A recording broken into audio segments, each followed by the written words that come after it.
We've had 3 significant life events that have influenced our decision to sell everything and go sailing.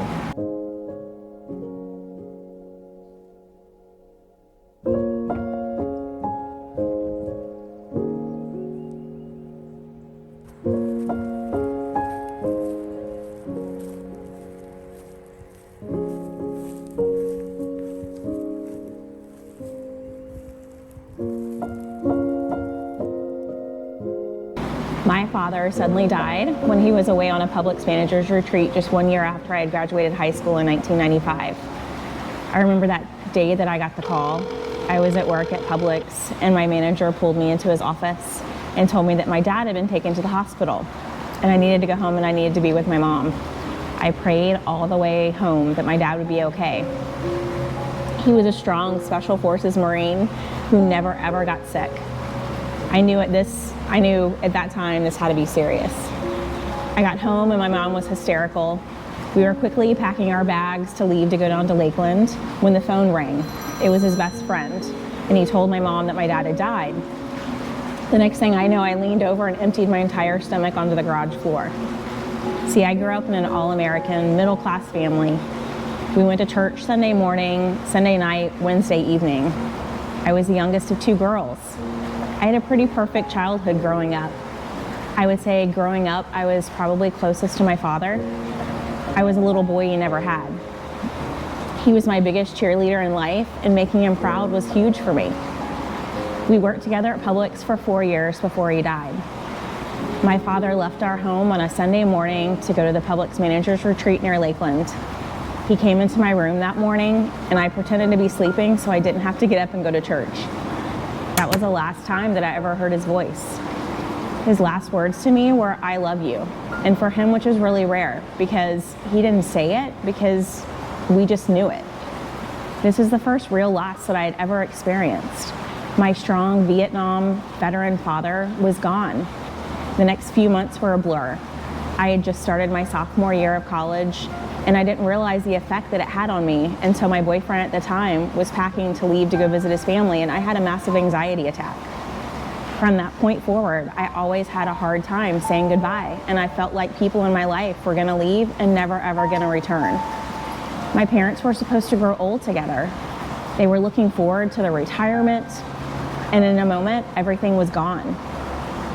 I had learned that day how precious life really was, and to always tell your loved ones just how much you love them, because you never know the last time that you're gonna be able to say those 3 special words. About 6 years ago, Shannon's sister felt a lump in her breast, but she didn't tell anybody. She was going through a very, very rough marriage, and it was decided that her and the kids would come live with us so we could help her out. Yeah, that first week that she was there, she pulled me into the bathroom and asked me to feel that lump. At the time, it was about the size of a nickel. And I knew then that she needed to go to a mammogram. But in her current state with her husband, I just wasn't sure that she could handle any more stress. We decided to pursue her divorce and address the lump later.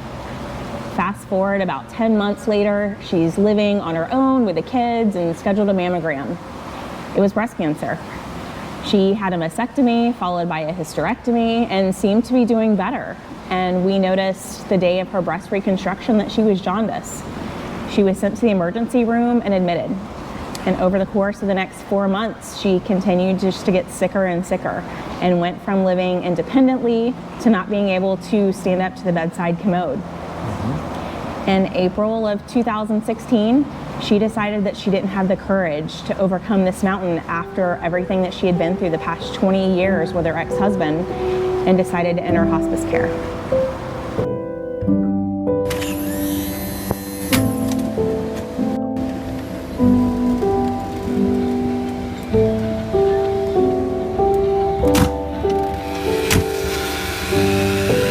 Do you see where you're at? You were at the beach.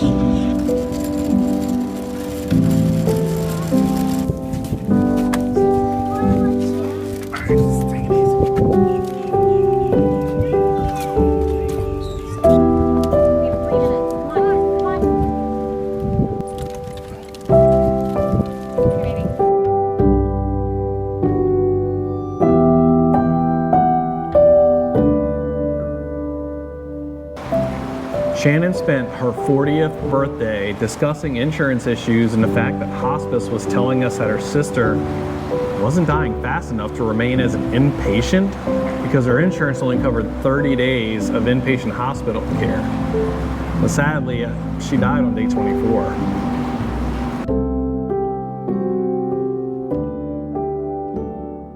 And lastly was Rob's near fatal car accident in 2019.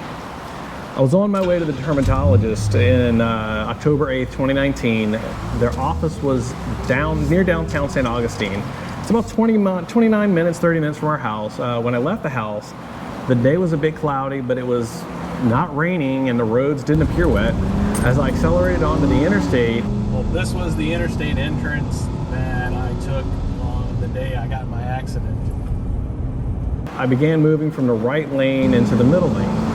I was in the middle lane and coming up on traffic, and as I entered the passing lane, the back end of my truck came loose, and I attempted to regain control of my truck, but at highway speeds, it was a losing battle. Somehow lost control, and I wound up in the trees right here. In my mind, I had two options. Try to steer to the left into the median and possibly oncoming traffic, or towards the shoulder into the grass. I hadn't known that the road was slick from a rain shower and the wet grass would act like ice. As soon as I got into the grass, nothing I did would help to slow me down or change the direction of the truck. As the truck approached the tree line, I leaned into the center of the truck to try to get away from the door. The truck slammed into a tree just behind the driver's side door, and amazingly, the truck came to a stop and I was still breathing. I was in tremendous pain, but I was still alive. The highway patrol and the fire rescue were amazed that I had made it. I couldn't hear the officer ask a motorist who stopped if anyone was in the truck, but being surprised when he said that I was sitting there talking. The fire trucks were coming, but the firefighter who cut me out of the truck said that vehicles that go into the tree line off the interstate rarely have any survivors, so they were preparing for a recovery instead of a rescue.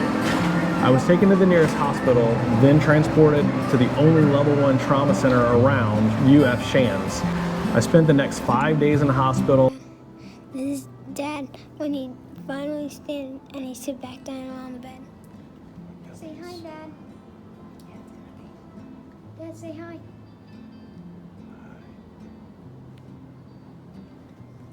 Mom, so tell him.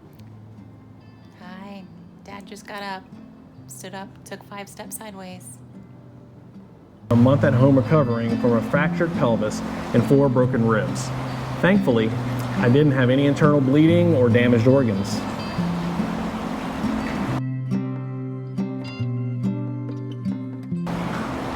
And sort of a bonus life event for both of us was going through our divorces. I got divorced in 2005. Rob got divorced in 2005 as well. We started dating in 2008 and we got married in 2009.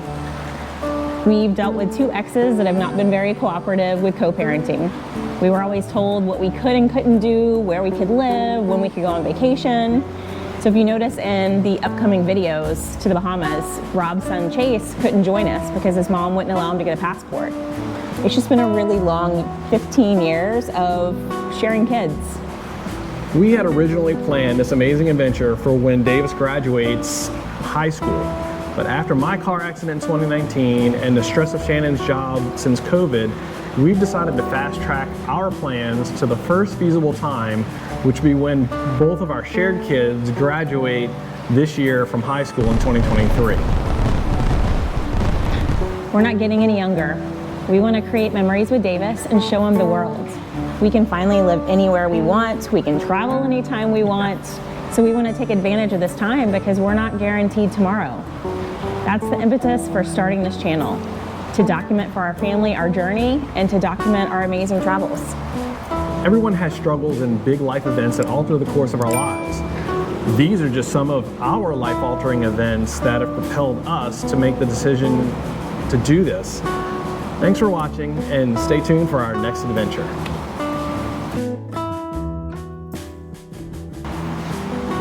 Take 5 and 4 and You said 3 this would take 30 minutes. 1, huh? And you said this would take 30 minutes. Pay attention.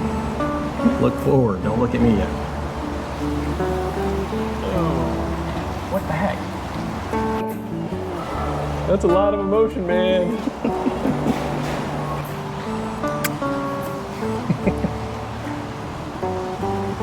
Look ahead.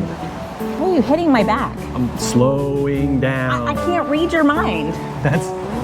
Stop doing that. You're like. I'm doing it again. Yes, just slow down. Dang, dude. Stop.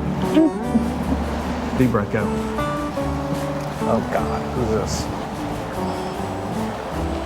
Hello, this is Rob.